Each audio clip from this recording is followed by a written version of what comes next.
керамика деген өзіңіз білесіз, ол шикізат қой. Шикізатты мысалы қарапайым тұрмыс тіршілікте оны қайдан аласыз, мысалы керамика деген зат шикізат? Бір байып кетпесем де, бір айтып семьямды асырайтындай жағдайда табыс тауып жүрдім.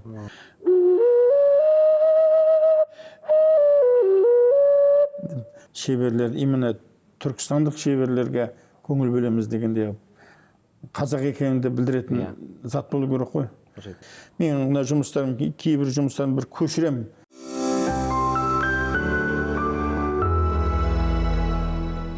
Ассалаумағалейкум, ардақты ағайын. Бүгінгі Тәлімгер подкастының кезекті шығарылымы.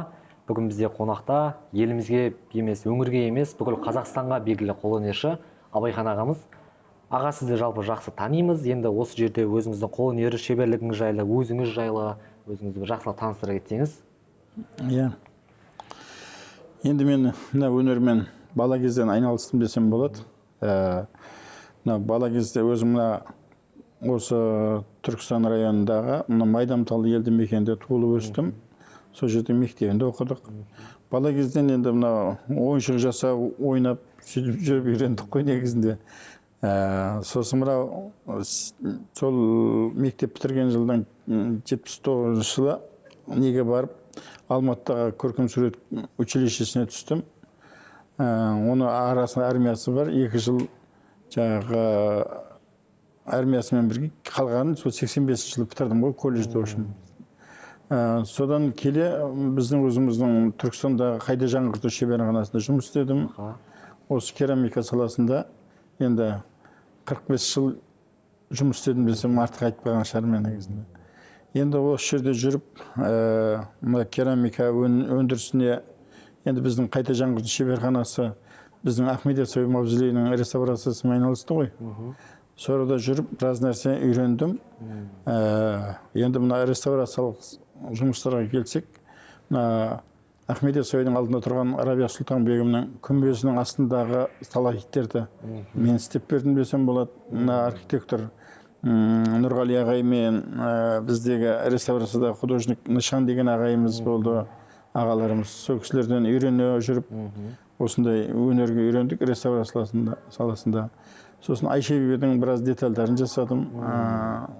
Толық емес, енді біздің шеберхананың жігіттерін жасадық. Соның ішінде мен 5-6 капиталі мен жасап бердім, әйтеуір сол қолға абысым тиді. Сосын Жезқазғандағы бір мешіттің кірпіштерін жасап бердік, әйтеуір. Сол салада жүріп, мына өзім негізгі мамандығым жаңа керамика саласы ғой. Сосын қыш ыдыстарды оқып жүргенде үйренгеніміз бар. Менің ұстазым Марат Сәрсенбаев деген кісі болды. Ахмет Рысбек деген ағай болды, мүсінші. Сол кісілерден көп нәрсе үйрендік негізінде. Сөйтіп осындай дәрежеге жетудің өзі де бірталай еңбектің арқасында келді. Көп ұстаздардан тәрбие алдық дегендей. Мен осы жерде жүріп, менде бір ой болды. Көне керамиканы жаңғырту, біздің қазақтың керамикасы болды ма деген сұрақтар болады ғой. Соған жауап іздегендей, археологиялық музейлерді араладым. Біздің отырарда үлкен музей ашылды сол жылдары бір. Сол жерге барған кезде көп нәрсе түсіндім. Сынған жаңағы құмыраның деталінен көп нәрсе үйренуге болады екен.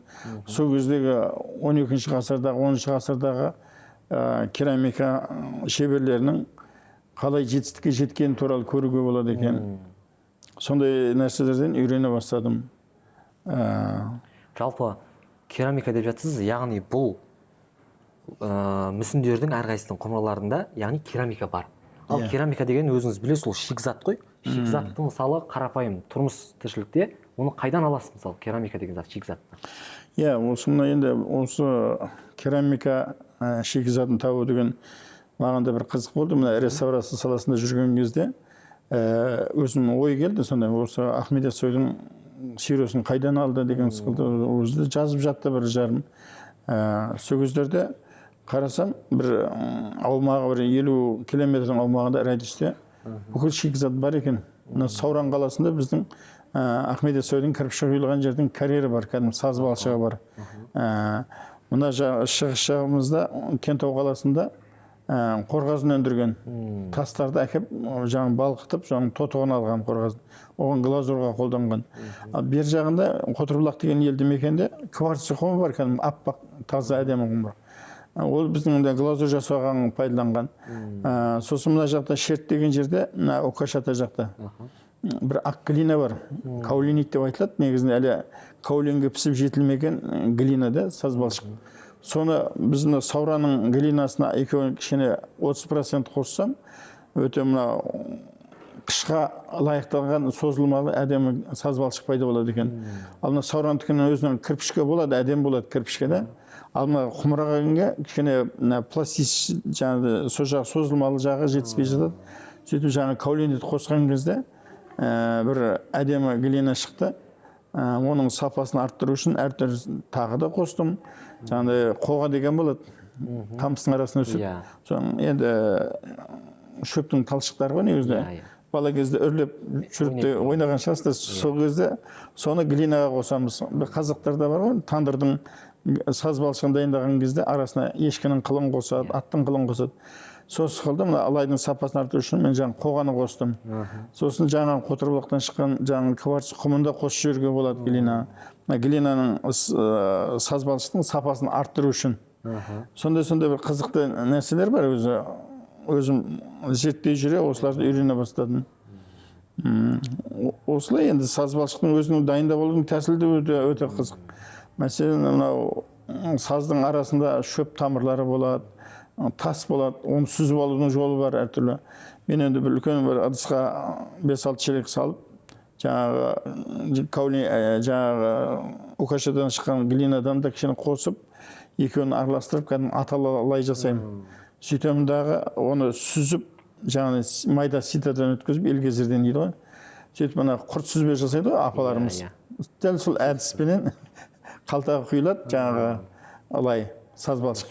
Сол кезде анау өзі су ағаттан өзі бір состояниеға жеткен кезде жаңағы қалтадан аламыздағы сазды салапанды неге салып орап, илеп орап қойып қоямыз, сөйтіп сақтап, сосын арғай ганчаның көріп, босын қолмен лепке жасасақ та пайдалана беруге болады. Сол енді училищені оқып шықтық қой, енді біз енді жаңағыдай сурет сабағы бар, жаңағыдай бояу, жаңағы живопись дейді, соның бәрін меңгердік қой. Осы мына керамикаға қолдана бастадым ғой. Енді біз енді Ахмет Яссауидің қасында туризмнің орталығын ғой. Сол заманның өзінде де көп туристер келетін, жаңа 85 жылдары өзі Өзбек Әлжанбеков музейді ремонттап, ашып, музей қылып берді ғой. Содан бастап туристер келе бастады ғой. Бастап келді Өзбекстан, Қырғызстан деген жақын мемлекеттерден келіп жатты. Кейіннен шетелдік туристер де келе бастады.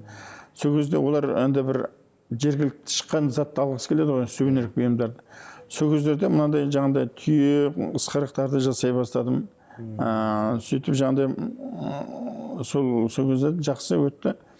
Енді бір байып кетпесем де, бір айтып семьямды асырайтындай жағдайда табыс тауып жүрдім.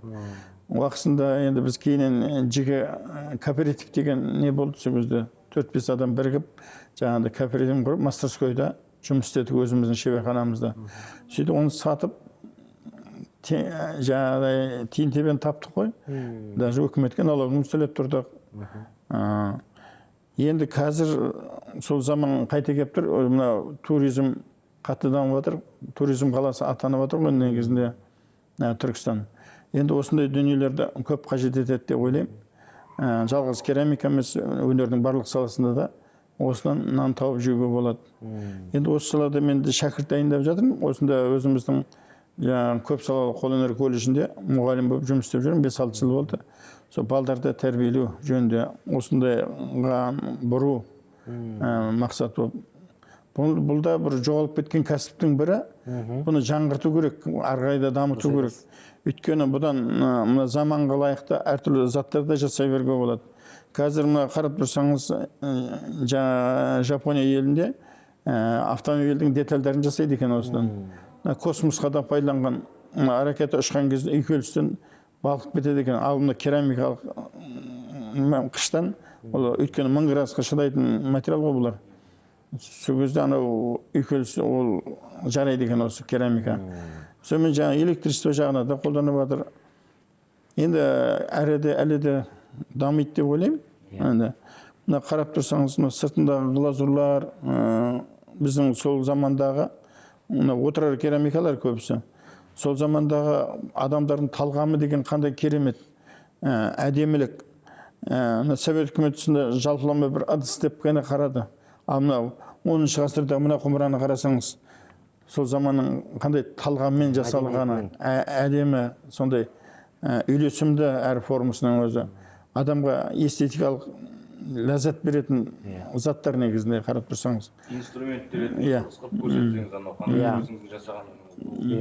Енді мынау сазсырнай деген мен жетілдірген түрі, мынау енді бастап кезде осыны біздің археологтар Отырар қаласынан табады екен. Сөйтіп, ол кісі Болат Сарбаев деген кісінің қолына тиеді ғой бастап кезде. Сөйтіп, 80-ші жылдары осы инструмент жаңа жетілдіріп, жаңа Тлендиптің қолына түседі ғой, жаңа сазсырнай. Киносында қарасаңыз, ойнайды ғой сазсырнайда. Осы сазсырнай ол кісіге қатты ұнайды. До того жаңа қызыққан соншалық оркестрдің атын Отырар сазы деген оркестр қолданған ғой. Айтқан ғой соны. Қазір осыны жаңа фольклорлық этнографиялық ансамбльдер бар ғой, сазген, адырна деген. Солар қолданып жатыр осы инструментті. Мына дыбысы кәдімгі бір октавалық музыкалық аспап.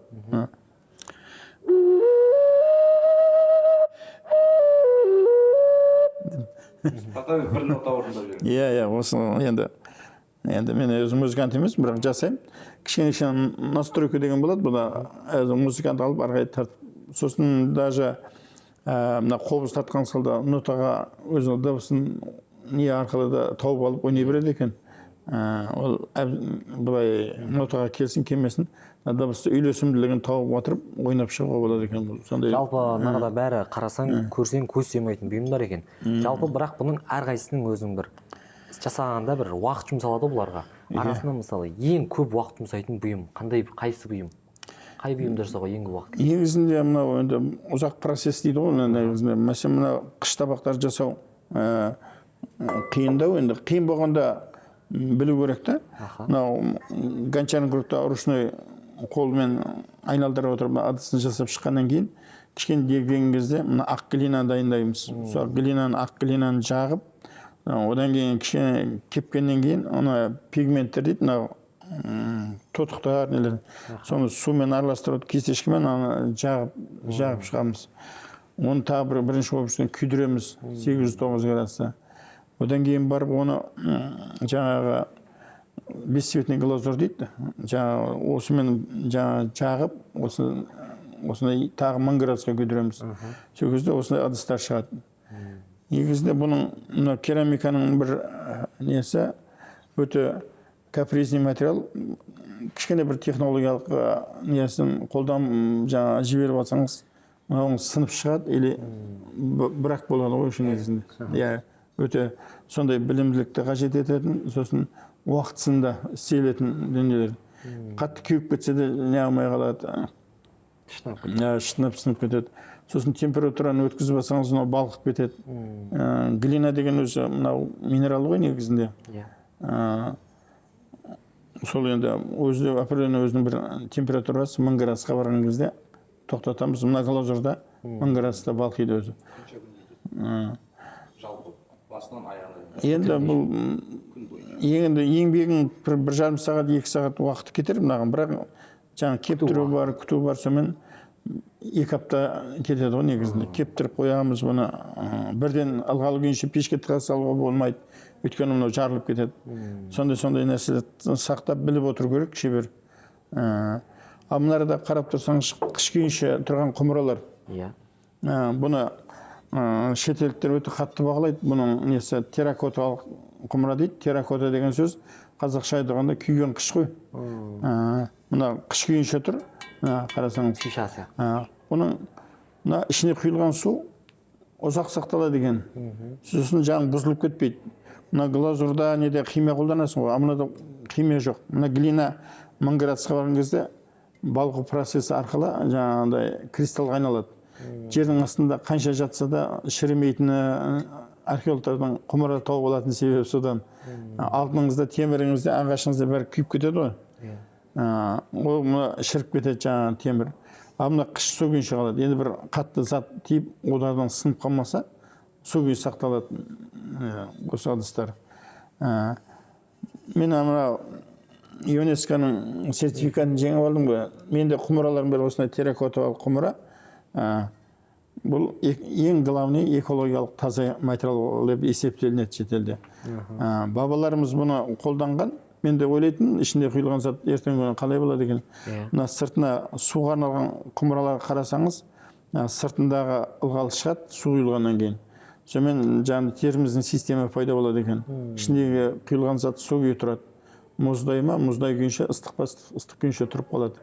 Өйткені сыртына ылғал шығады дағы, сондай бір процесс жүреді дағы, жаңағы теріміздің система дейді. Осы құмыралар сыртына глазурлауға болады. Енді мынау балдардың ойыншығында жасағанын көріп тұрсыз, анау түйекеш, мынандай қошқар сықырық дейді. Енді балдар ойнайды, енді келген туристер де алады осына. Сықырық. Ал енді ағасы майшам дейді. Бетіндегі оюларын көрсеңіз әртүрлі. Отырардың, көне Тараздың, Түркістанның нелерін жасап, әйтеуір сол кездегі ыдыстарды қайда жаңғыртып жатырмын десем болады негізінде мен. Ал енді аға, мынау қазір өзіңіз білесіз, Түркістанға бір ерекше атау берілді. Сол жалпы Түркістан қаласын ерекше мәртебе беру жайында бір өз ойыңыз айтсаңыз. Иә, осы 2 жылдан бері осы салада жүгіріп жүр. Әкімшілік тарапынан да болсын, осы қалаға өзім мынау президенттің өзі де статус беріп тастады ғой, өзі Түркістан туризм қаласы атансын деп. Мынау біздерде осы мына көне Тараз, осы өзіміздің Тараз қаласы город ремеслік деген атақ берілген. Ол дүниежүзілік жаңағыда не бойынша ЮНЕСКО тарапынан бұл. Сонымен енді биылдыққа Алматы менен осы Түркістан алайын деп жатыр. Тараз қаласы киіз басу текемет су жағынан алған негізінде. Қазақстандағы бірінші сол қала алды. Түркістан қаласы керамикадан қорғап жатыр. Керамистер қаласы атанады қолөнер жағынан. Мына көне Алматы қаласы ол зергерлердің қаласы атанайып жатыр. Енді бізде де зергерлер бар, бірақ енді ол сол зергерлер өте көп Алматыда негізінде. Сол зергер жағынан қорғады ол кісілер. Біздер мынау керамика саласынан қорғап жатырмыз. Құда қаласы биыл осы ертең 26-сы, 27-сы, 28-сы дейді, осы айларда біздің үлкен фестиваль өтеді Түркістан қаласында. Сол қалада шетелден қонақтар келеді. Бір жағдайда персональный вручение дейді ғой енді. Тапсырады бізге осы Түркістан қаласына қолөнершілер қаласы деген статус беріледі. Енді біздің керамикамызда дамиды деп ойлаймын. Ары қарай енді туризм қаласы атанып жатса, осыдан нәпақа тауып жүрген қанша шеберлеріміз бар. Келешек ұрпақтарды дайындаймыз деп отырмыз. Өзім қазір Түркістан қаласындағы көпсалалы қолөнер колледжінде керамикадан сабақ беріп жүрмін. Балдарды үйретіп, ары қарай енді ол кісілерге де айтам, мына кәсіпті үйренсеңдер, ертеңгі күні нан тауып жейтін жағдайда болады деп. Өз туристер де жергілікті шыққан затты алғысы келеді ғой. Мына қазір қол бұйымдарын. Мавзолейдің қасында біраз салон магазиндер тұр ғой. Оларды қарап тұрсам, мына Қырғызстаннан, Өзбекстаннан, Қытайдан келген заттар қаптап тұр. Бұл дұрыс емес негізінде. Енді өзіміздің рыногымызда өзіміз ие болуымыз керек қой негізінде. Ана рыноктерді олар бұрақ еліне Қытайдың затын не үшін сатып алу керек? Жергілікті зат шығып тұрса, жергілікті заттың затын, ұстаның затын алады ғой. Сол себептен бізде осы салаға көбірек көңіл бөлсе дейміз. Құда қаласы сол салада біздің керуенсарайдың жанынан үлкен қалашық салынды. Құда қаласы беріледі енді маған да бір мастерской бердік деп белгілеп қойды. Осы жерде өнер көрсетесіз деп. Құда қаласы салада жұмыс істеймін. Әйтеуір Құдайға шүкір әзір пенсияға шықсақ та жұмыс істейтін дәрежедеміз. Мен өзім негізінде біз жаңағы Қазақстан қолөнершілер одағының мүшесімін деп айттым ғой. Бізде бір тапсырма бар ЮНЕСКО тарапынан. жаңағы тренинг сабақ дейді. Сол тренинг сабақта 3 күндік тренинг сабағында біз 3 күн бойы өзіміздің немізді балаға үйретеміз. Сол салада мен өзім мына Атырау қаласында, Ақтау қаласында, Ақтөбеде, мына Қызылордада, Алматы, Шымкент, Түркістан қаласында тренинг сабақ өткіздім. Ол тренинг сабақтың мақсаты осының технологиясын үйрету. Осыны өз керамиканы осы салаға бұру, соның технологиясын үйрету, қалай жұмыс істеуін, гончарный кругта қалай жұмыс істеу керек, бәрін 3 күн ішінде береміз, үйретеміз. Осы біраз жылдан бері, кейіннен өздері телефон бар ғой, қазір звондап менен сұрап тұрады, үйретіп тұрам. Мынау Қызылордада бар шәкіртім, 2 шәкіртім бар, Ақтөбеде бір шәкіртім бар, Атырауда бар, Ақтауда бар. Барлық жерден 1-2 адам шығады сол салада. Ал мына семьяма келсем, менде өзім 5 қыз, 1 балам бар ғой. Балам енді үйреніп жүр, ол да Кастеев колледжін бітірген. 3-ші қызым осы керамика саласында маман. Тұңғыш қызым ол Гобелен бітірді да, Алматыда бір мектепте сабақ беріп жүр. Осы өнер саласынан, қол өнер жағынан. Осы енді жеке бұлай шәкірт болып жүрген жігіттер бар осы Түркістанның өзінде. Енді олар енді шығып, мына кәсіпті меңгеріп кету өте қиын. Бұған бір қашық болған адам болмаса, жап-жоқ екен тастап кететіндер бар. Өзіміз Алматыдағы училищені бітіргенде 11 адам бітірдік. Соң 1-2 адам жұмыс істеп жүрміз ғой негізінде. Қарап тұрсаң, өйткені burada бір қиындықтар бар. Жаңағыдай оборудование тауып алу. Мен өзім арқалықтағы заводта жұмыс істедімдағы жаңағы сонда көріп қалдым производствоны, художественный керамиканы қалай шығару керек екен. Сөйтіп глинаны қалай дайындап алу, бәрін үйреніп, сонда көріп қалып, үйреніп шықтым. Ал маған енді бір одан қайта келіп осында Түркістандағы қайта жаңғырту шебер қарсысына түсіп қалып, орада да бір жаңағыдай маған бір жағдай жасалынды. Сөйтіп осы салада жұмыс істеп жүрміз ғой негізінде. Жалпы біздің елімізде әртүрлі саланың даму туралы ақпараттар беріп отырады. Футболдың, спорттың даму туралы.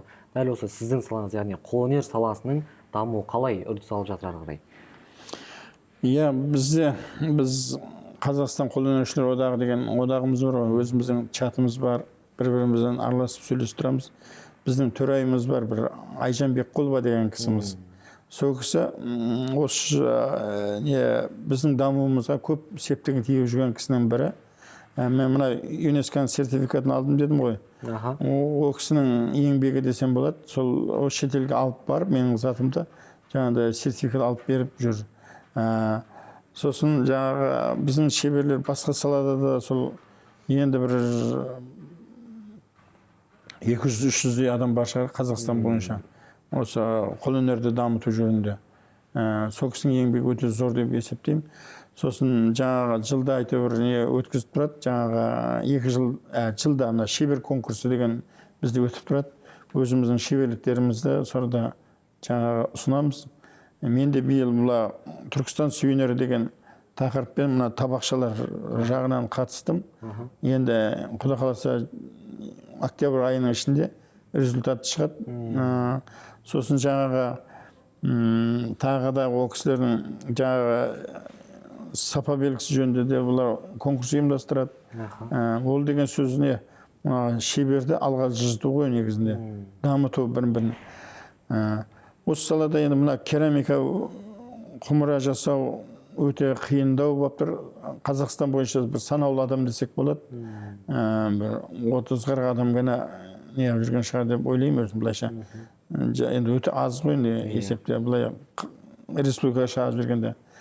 Менің де шәкірттерім қазір енді Шымкентте Ақжарқын деген бір қыздар бар. Кәдімгі глина өндіріп жатыр, ғылыми жұмыспен айналысып жатыр.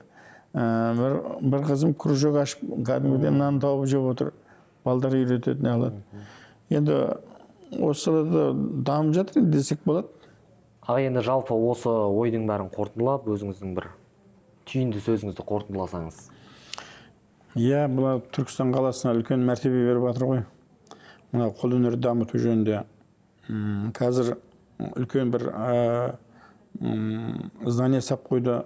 Соны орталыққа берем деп жатыр. Құда қаласы 26-сына жаңағы ашылу болайын деп тұр ғой сонда.